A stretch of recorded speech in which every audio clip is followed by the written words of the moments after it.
Hello there. Today we're talking about AudioKit latest synthesizer software. Now, AudioKit is behind a lot of different synthesizers that you have on the iPad and iOS and also on Mac.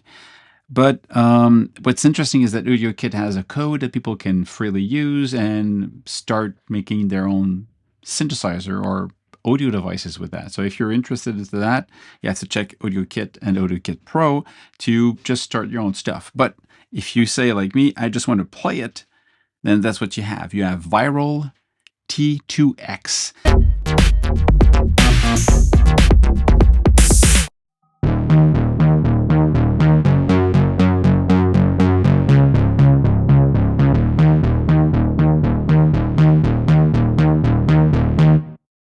Now, the Viral is a synthesizer based like the other synthesizer that they have. So some of it is virtual analog, algorithm that recreates an oscillator, a filter, an envelope, distortion, delay, all that stuff. And some of it are samples from a specific model. Now, in this case, what you have are many windows. It's really powerful. And by the way, I'm running iPad OS 26. I just installed it, so it might be weird. It might have some problems, but I think it's going to be okay.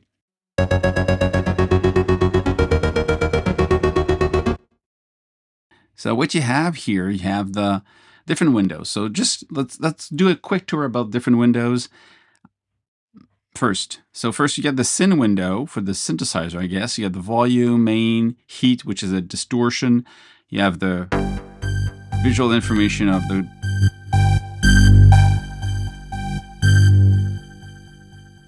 oscilloscope, which you have here. You get a filter. You have resonance. You have modulation sent to the resonance. You have a delay right here. You have the delay, time tab, all that stuff. You have a reverb here, so if you don't want them, you turn them off. And they don't appear anywhere, so that's where they are. That's the place you have. And the window is split in my case. If I bring it like that, I have the top window. And as you move between the different section, you kind of understand that if you open the bottom one, you basically have two windows at the same time running here. So depending on how you move, you're going to have two of the windows. So it's just a matter of having more space. But if you want to have a bigger keyboard, you bring that up. And if you use another keyboard connected to it and you play that instead, then you might want to use the full screen now.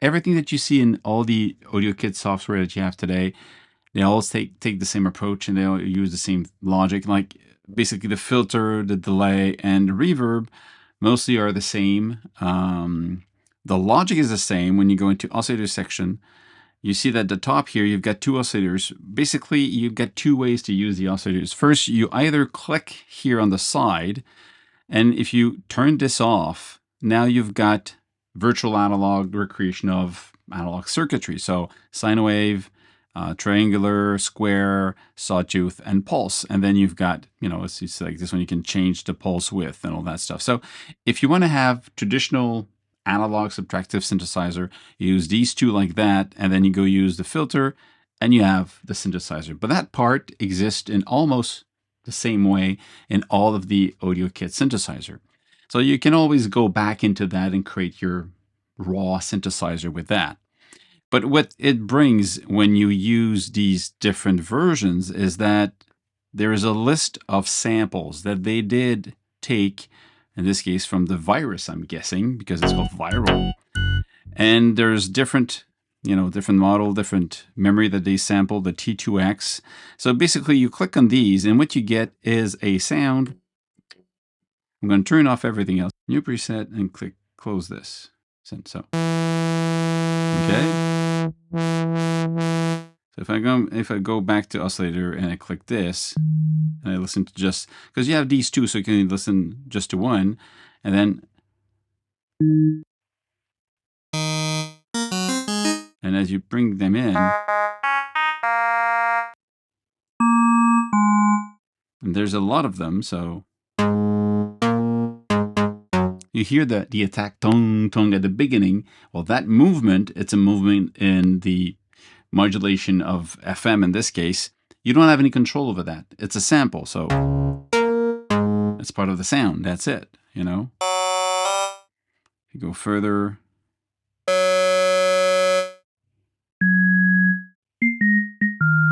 so basically these are the different one you can, there's a bunch of them. They have a lot of different sounds you can play with. These are the sources, but let's say like this one. So that sound is a sample. So if let's say you go done, and you want to play, let's say with the envelope, if you bring it shorter, let's say you want to sustain like that.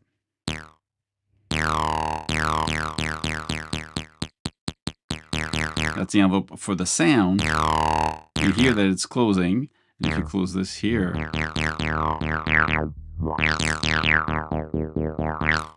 so you get a filter on top of the filter that was recorded part of the sounds. Just keep that in mind, that if you don't like the way it glides in, well, you're stuck with just, let's say, maybe pick another sample, because that sample has that sound. It has been recorded like that. And it's actually pretty cool. Okay, so you can play with that. That's the first thing. You got an envelope ADSR for both of them. You've got LFOs, 3 of them. You can assign where you want. You can click here. There's a list of places you can everything almost is a destination for the LFO. So really powerful synthesis. You get effects. You get a lo-fi, bit destruction.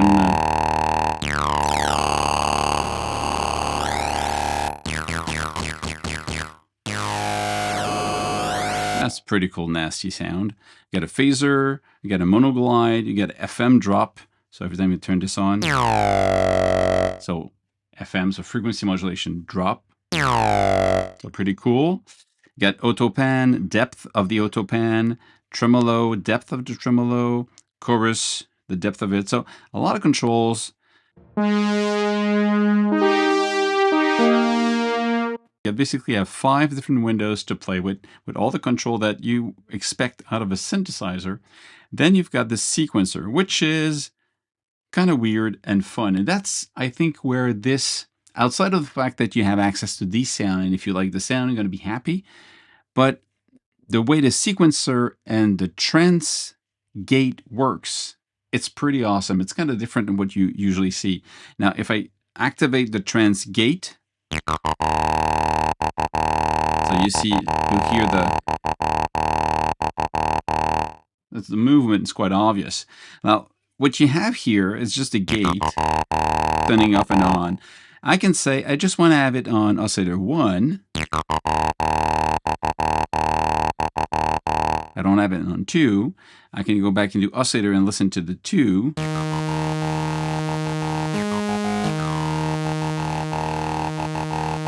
Okay, I'm going to go back to the sequencer, and I'll turn on the sequencer and just on 2.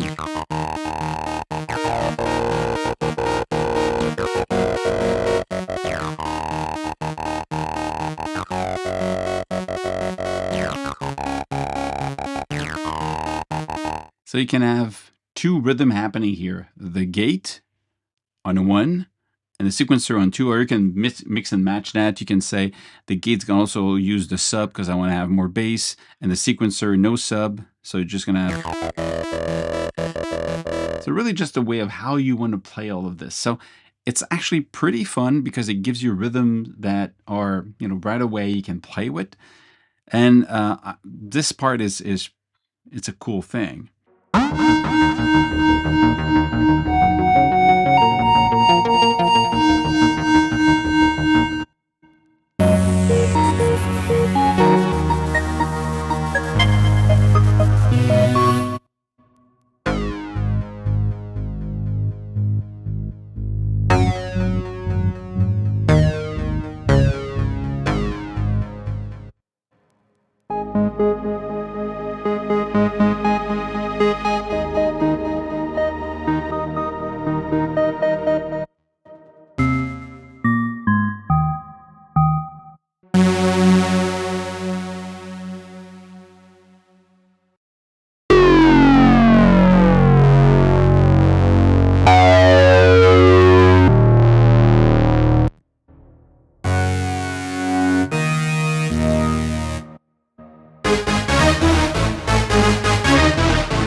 So a lot of sounds, a lot of aggressive sound, a lot of in-your-face sound. I like it.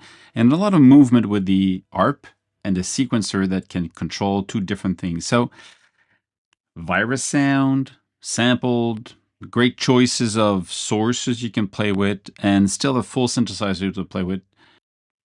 That's it. So if you're looking for that sound, check it out. And if you're not sure if that's the one for you, look up also the other apps from AudioKit. There's a wide range of style of instrument you can get with the same type of approach, visual-wise and synthesis-wise, but samples from a different style of sound if that's what you're looking for.